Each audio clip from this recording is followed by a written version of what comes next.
सबसे ज्यादा वोट गुजरात देगा, सबसे ज्यादा बूथ विजयी करके गुजरात देगा और सभी की सभी सीटें गुजरात देगा। साबरकांठा से एक प्राथमिक शिक्षिका इस बार चुनाव के मैदान में है। समाज के छोटे से छोटे व्यक्ति को सम्मान करना, ये भारतीय जनता पार्टी के पास समर्पण भाव से करने का इरादा रहता है और इसलिए हमारी छोटी बहन शोभना आज आपके उम्मीदवार के रूप में हम लाए। महसाणा से हमारे मंजे हुए साथी हरिभाई पटेल, शोभना बहन भी खड़े हो जाए, और यहां बीजापुर में उपचुनाव है, उसमें हमारे चावड़ा जी, सीजे चावड़ा, बहुत पुराने मंजे हुए खिलाड़ी रहे हैं। लेकिन मैं कहूंगा कि वो कांग्रेस में तब भी मेरे एक शब्दों को कभी उन्होंने टाला नहीं है। आज मैं पब्लिकली कहता हूं और मुझे खुशी है कि आज वो हमारे साथी बनकर के गुजरात का भाग्य बदलने के में अपना योगदान देंगे। साथियों, हम सबकी जिम्मेवारी है कि हमें हर बूथ में कमल खिलाना है और आप ये भी पक्का मान लीजिए, जब आप इनको वोट देंगे ना तो वोट सीधा सीधा मोदी के खाते में जाएगा।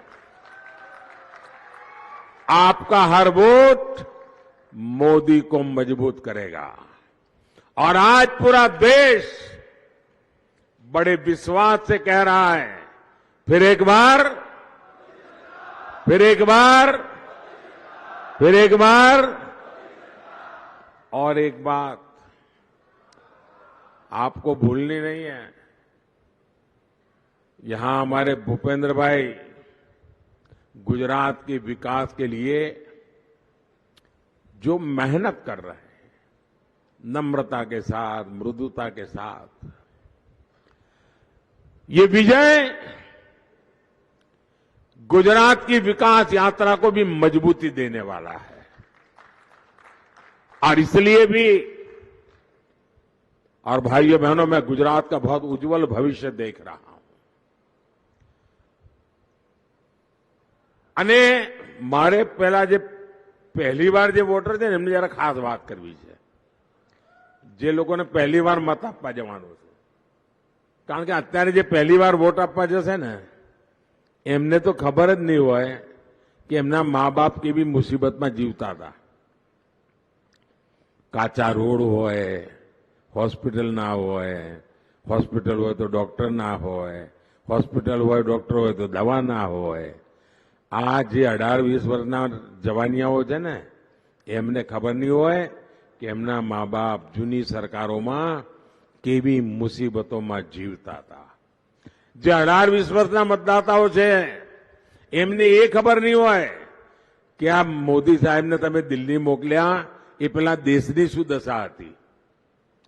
તમે જોયું હશે બધે ચોરે ને ચૌટે એક સૂચના જોવા મળતી હતી, યાદ હશે બધા જૂના લોકોનું કઈ ત્યારે યાદ આવશે, કોઈ પણ બિનવારસી ચીજ દેખાય તો હાથ અડાડવો નહીં, બિનવારસી ચીજ દેખાય તો દૂર રહેવું, ક્યાંય બિનવારસી બેગ દેખાય તો પોલીસને જાણ કરવી, કોઈ બિનવારસી ટિફિન દેખાય, કેમ તો દેશમાં ક્યાંય પણ બોમ્બ ભડાકો થશે એવું દેશ ભાઈમાં જીવતો હતો।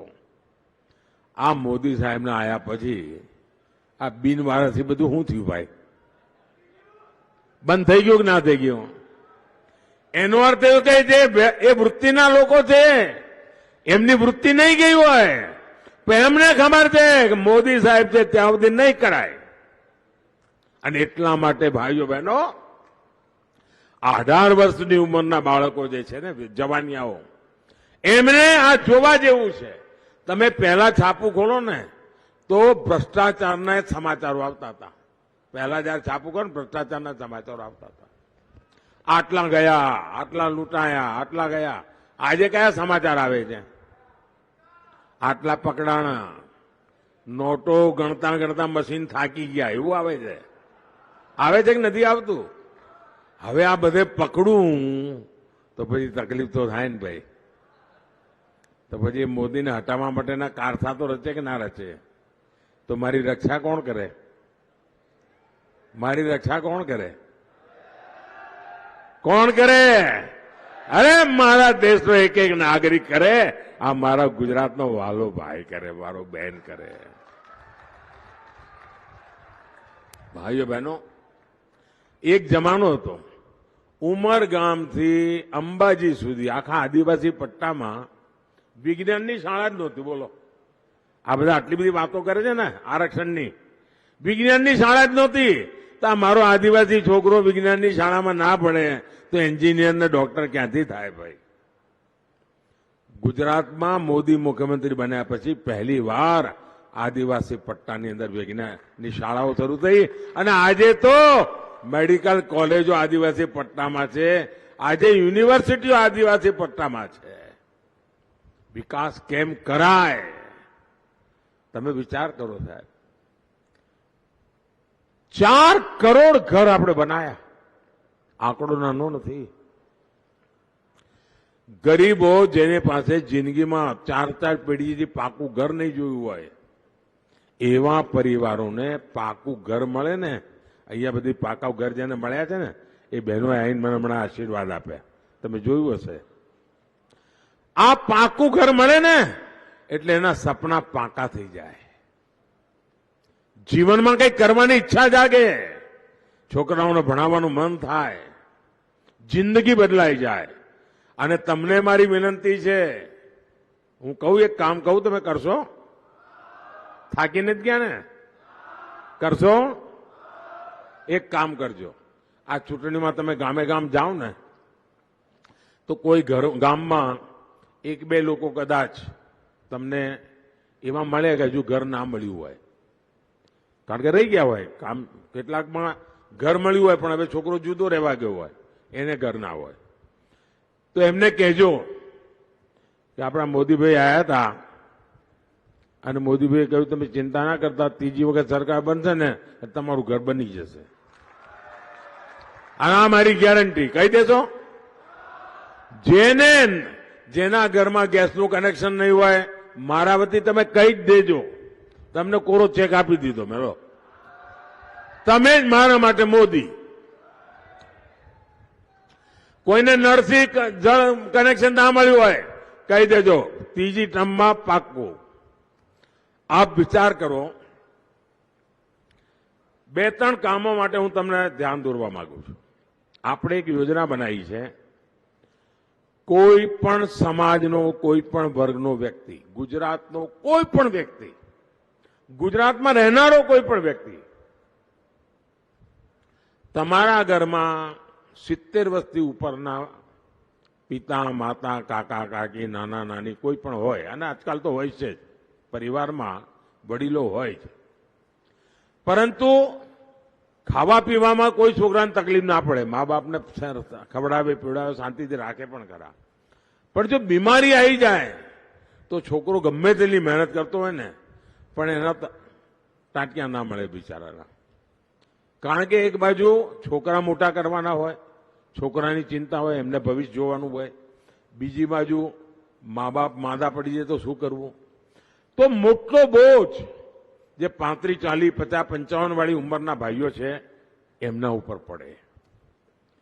અને એટલે જ આ મોદીએ નક્કી કર્યું છે કે 70 વર્ષથી ઉપરનો કોઈ પણ નાગરિક એની હવે બીમારી હોય તો એના ઈલાજ કરવાની જવાબદારી આ દીકરાની.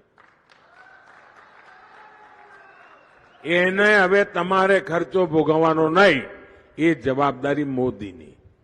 હવે આ વાત તમે ઘરે ઘરે પહોંચાડો. એમને કહો કે આ કામ કર્યું છે. મારે બીજું કામ કરવું છે. મારે તમારું વીજળી બિલ 0 કરી દેવું છે.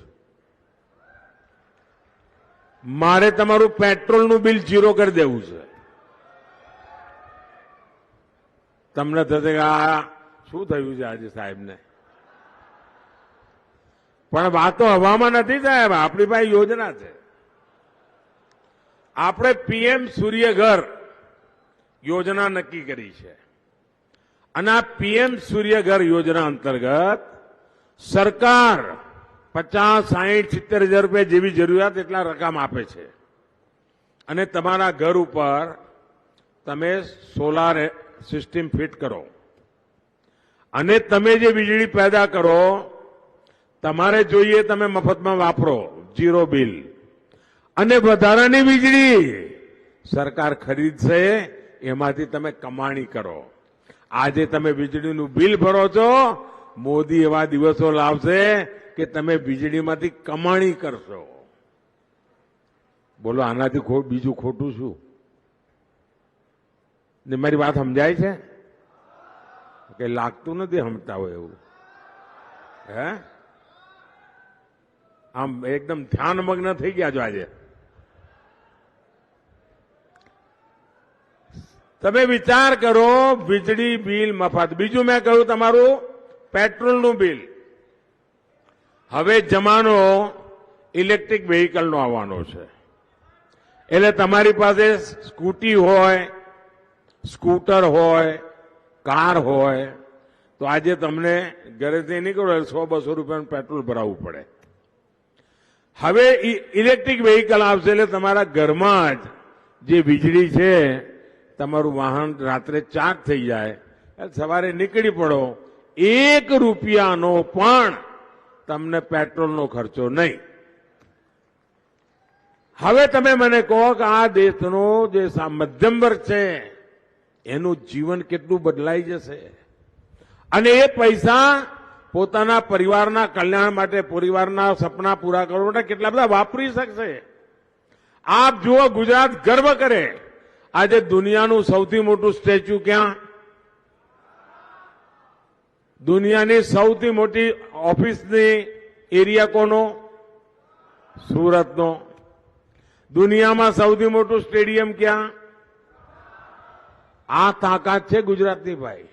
અને હવે ઇલેક્ટ્રિક વ્હીકલ બનવાના કામ ગુજરાતમાં થવાના, વિમાન બનવાના કામ ગુજરાતમાં થવાના, સેમી કન્ડક્ટરનું મોટું કામ જે દુનિયાના 4 કે 5 દેશમાં છે એ ગુજરાતમાં થવાનું. તમારે તો 2 હાથમાં લાડવા છે કે નહીં લ્યા? 5 આંગળી ઘીમાં છે કે નહીં? તો પછી મોદીને મજબૂત કરવાના કે ના કરવાના હોય? તો મારી તમારા દ્વારા વિનંતી છે ભાઈઓ, ગમે તેટલી ગરમી હોય પણ પહેલા મતદાન પછી જલપાન. મંજૂર? મંજૂર? પાકે પાયે બોલો ભારત માતા કી, ભારત માતા કી, ભારત માતા કી.